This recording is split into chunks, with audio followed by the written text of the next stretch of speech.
Materialist sets itself up as a typical rom-com, but actually, it uses tropes of the genre to tell us something a lot of people painfully already know all too well, and that's that dating can be hard, especially in the days of apps, algorithms, and services that are seen to make things easier, but at the end of the day, feed into people's shallowness. And that's at the core of the love triangle driving the story forward, where Dakota Johnson's Lucy is torn between her longtime ex-boyfriend played by Chris Evans and the rich and charming Pedro Pascal. She has a connection with Evans, but they also broke up due to financial difficulties, which keeps her away, while Pascal checks off all the boxes of what she wants in terms of specific characteristics, but she also struggles to find something more with him beyond what he represents. And the surface level nature in which she and others view each other can be a turnoff for some people. It's questionable at times if we're meant to truly like some of these characters, and I think at times it could have given us more when trying to make the case for us to sympathize with them. Like, we could have seen more of the nicer moments between Johnson and Evans before they broke up, as opposed to just one flashback where they're shown to be going at it, but that being said, I still oddly found this really enjoyable. I especially like the cast here. Dakota Johnson gives an aloof performance that some might find comparable to her delivery in Madam Web, but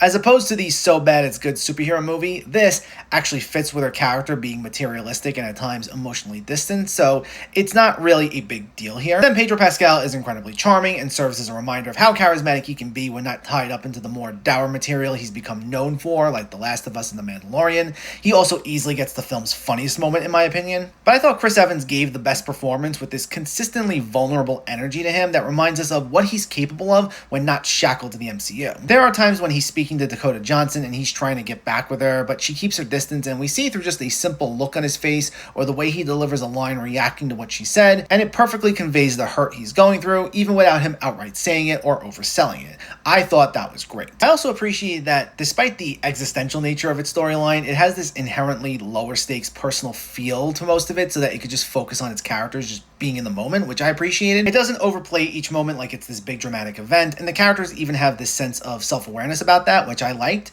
It allows for things to move at a breezy enough pace that you don't really feel the runtime. And it's also just shot beautifully. We get a lot of moments that really take in the New York scenery, which led to some sequences that looked like something out of a portrait, but also served as a painful contrast of being lost in modern dating, especially when navigating such a large city like New York. Again, it still keeps things pretty grounded and doesn't go for these overblown dramatic moments for the most part. The only exception was one storyline involving Zoe Winters as one of Johnson's clients, which showed in the worst way how the algorithmic nature of modern dating can horribly backfire, but again, plays it in a way where there was still this raw authenticity to it. So this made for a very interesting movie overall. There's a surface level nature to it that might deter some people, but I appreciated what it had to say about modern dating, and I liked how it would sometimes get a lot of that out in the most subtle of ways, making for something I especially appreciate the more it's out with me.